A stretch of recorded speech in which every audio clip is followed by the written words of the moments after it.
Iconic buildings, streets, and towers all share something in common with James Donaldson. I've been here just about 40 years, a graduate of WSU, go Cougs. Donaldson has stood tall at 7'2". He was an all-star in the NBA, played for the Sonics and the Mavericks in a 14-year career before settling back in the city that gave him his start.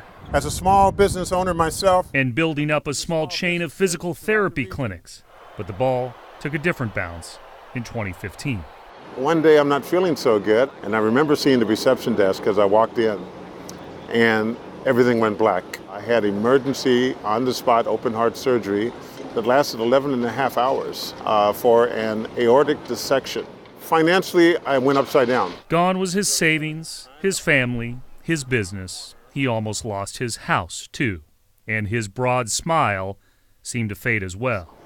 But Chris, man, all of this put me in a very deep, dark, scary place for a long time. It lost my purpose for living, my purpose of life. He acknowledges the suicide of fellow Coug Tyler Hilinski prompted him to seek help.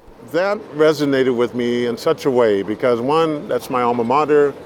Two, I was a student athlete on the same campus, and that just shook me to the core and said, whoa, wait a minute, I've got to get out of this thing. Therapy and friends guided him out of the darkness and gave him, he says, a perspective like no other. Now I understand what mental health is all about. Which Donaldson says relates to his changing city. We now have got some big problems, especially with homelessness, drug addiction, opioid problems, needles everywhere. So I've decided to run for Seattle City Council, and I live right here in District 7. Donaldson filed last month to run for the spot representing Magnolia, Queen Anne, and downtown. The prosecutor's office has become a revolving door, saying a new approach is needed to the homeless response. We need more and more caseworkers who are out in the field and actually engaging with our folks who are living in these tents. He wants more police reform, too.